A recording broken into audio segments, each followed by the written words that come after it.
μεγάλους.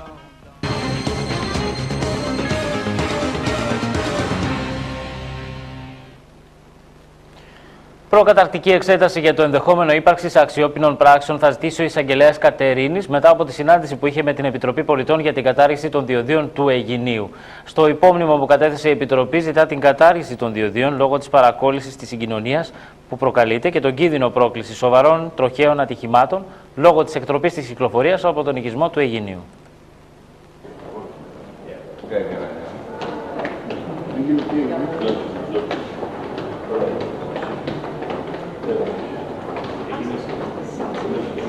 Τον εισαγγελέα Πιερίας επισκέφθηκε η Επιτροπή Πολιτών για την κατάργηση των διοδίων Αιγινίου. Ο εισαγγελέας άκουσε την Επιτροπή και τόνισε τις θεσμικές του αρμοδιότητες, ωστόσο, πρόσθεσε πως θα εξετάσει τα καταγγελόμενα και το ενδεχόμενο ύπαρξης αξιόπινων πράξεων. Η Συντονιστική Επιτροπή ζήτησε την αναστολή λειτουργίας των διοδίων λόγω της παρακόλλησης της συγκοινωνίας που προκαλείται και τον κίνδυνο πρόκλησης σοβαρών τροχαίων ατυχημάτων λόγω της εκτροπής της κυκλοφορίας από τον οικισμό του Αιγινίου. Δήλωσε πως θα διατάξει προκαταρκτική εξέταση. Η Συντονιστική Επιτροπή κατέθεσε υπόμνημα με τα επιχειρήματά της. Αυτό το κείμενο που καταθέσαμε περιλαμβάνει το σύνολο των επιχειρημάτων μας για την κατάργηση των διοδίων, κυρίως από την πλευρά και από τη σκοπιά τη νομική. Προσπαθήσαμε δηλαδή, γιατί όπως ξέρετε όλα αυτά εντάσσονται στον αγώνα μας για την κατάργηση διοδίων. Υπάρχει και το πολιτικό κομμάτι και το κινηματικό. Αυτό είναι το νομικό, ένα κομμάτι του νομικού.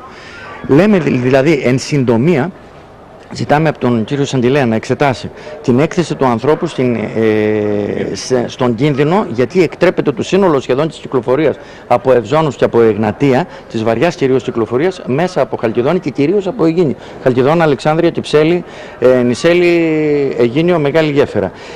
Είναι δεκαπλάσια η κυκλοφορία, καθημερινά κινδυνεύουν και το ότι δεν θρηνήσαμε ανθρώπινες ζωές είναι τύχη μέχρι στιγμής. Το δεύτερο, η παρακόλληση συγκοινωνίας, διότι το διπλό διόδιο Πιερίας Θεσσαλονίκης σημαίνει ότι σε 12 χιλιόμετρα κάποιος αναγκάζεται να σταματήσει και κυρίως στις αφόρητες συνθήκες του μπουτιλιαρίσματος της μισής χρονιάς του καλοκαιριού, αυτό σημαίνει παρακόλληση, μη ελεύθερη διέλευση οδό. Τρίτον, το στοιχείο το ότι υποχρεώνεται ο πολίτης να περάσει από αυτήν την οδό με τέλη διέλευσης, διότι δεν υπάρχουν παράλληλες οδοί.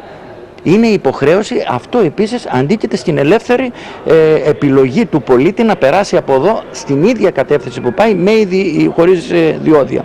Εξηγήσαμε στον κύριο Σαντιλέα την άποψή μας, την άποψη της Πιερίας, ότι όλα σχεδιάστηκαν στην Πιερία και πορεύονται πολιτιστικά, οικονομικά και συνολικά κοινωνικά πορεύονται μαζί με την Θεσσαλονίκη, και όταν υπάρχει διπλό διόδιο σημαίνει ότι αποκόπτεται η Πιερία, άρα μιλάμε για πολύ πολύ μεγάλη ζημιά του τόπου μας των Πιεριαίων, και ζητήσαμε από τον κύριο Σαντιλέα να διατάξει την αναστολή λειτουργίας των διοδίων και να κάνει τις νόμιμες ενέργειες για την τροποποίηση της σχετικής σύμβασης. Ο εισαγγελέας μας να καταργηθούν. Ο εισαγγελέας μας άκουσε με προσοχή. Εκείνο που είναι και ως είδηση σήμερα είναι ότι ξεκινάει προκαταρκτική εξέταση με σκοπό, εάν η προκαταρκτική εξέταση δείξει, εμφανίσει στοιχεία, γιατί μας εξήγησε τις αρμοδιότητες του, να πάει το θέμα στα δικαστήρια. Να ξεκινήσει στα δικαστήρια, να παραπεμφθεί από τον εισαγγελέα. Επίσης, ο εισαγγελέας μας είπε ότι κατευθείαν ξεκινάει έρευνα και προσωπική υπηρεσιακή για όλα αυτά τα ζητήματα και για τους κινδύνους της ανθρώπινης ζωής. Όπως τόνισαν οι κάτοικοι της περιοχής, έχουν αρχίσει να φαίνονται οι επιπτώσεις από τη λειτουργία των διοδίων, τόσο στην επιβάρηση των επαρχιακών δρόμων, όσο και στο τζίρο των καταστημάτων, που έχει πέσει στο 50%. Υπάρχουν επιπτώσεις αύξησης της κίνησης. Αυτό είναι διαγυμνού οφθαλμού. Οι Νταλίκες περνάνε εκεί σερία, ας πούμε. Δεν είναι το κάτι άλλο, ας πούμε. Έχουν γίνει ήδη ατυχήματα τα οποία πρέπει να τα γνωρίζετε.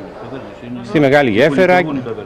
Ναι, αυτό δηλαδή. Οι επαγγελματίες τι είναι, κίνηση. δηλαδή, οι επαγγελματίες όλοι στενάζουν και δεν ξέρω και για τα διόδια φυσικά. Αφού δεν μπορεί να πάμε στις δουλειές μας εξαιτίας υπάρχουν τα διόδια. Γιατί με το λεφτά, με το μισθό που λέει η κυβέρνηση που πρέπει να εισπράξουμε 400-500 ευρώ, δεν γίνεται να πληρώσει ζωή. Δεν γίνεται. Δηλαδή δεν με αφήνει να δουλέψει, με κλείνει. Αυτό είναι οικονομικό, φυλακή είναι που έκανε με τα διόδια. Και ιδιαίτερα σε Πιερία. Δεν έχουμε επιλογή, αυτό είναι.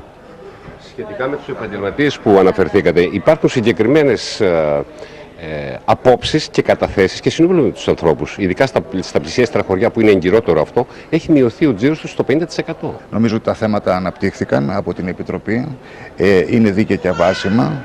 Ο ίδιος Αγγελέας έχει προσωπική άποψη, διότι πηγαίνω έρχεται από την Θεσσαλονίκη στην Κατερίνη, οπότε είναι γνώστης του προβλήματος. Εκείνο που θέλουμε με την ευκαιρία και πάλι να τονίσουμε είναι να κάνουμε πάλι μία έκκληση και πάλι στην πολιτική εξουσία και να τους πούμε και να τους καλέσουμε για άλλη μια φορά να σκύψουν στο πρόβλημα, αν σέβονται πραγματικά τον πολίτη, αν για αυτούς τελικά η άσκηση εξουσίας είναι πολιτική που για τον άνθρωπο και όχι για τους αριθμούς και για τα χρήματα, είναι να δουν το πρόβλημα της πιερίας και να αφήσουν την πιερία ελεύθερη να αναπτυχθεί, να παράξει, να δουλέψει για να συνεισφέρει στο οικονομικό προϊόν.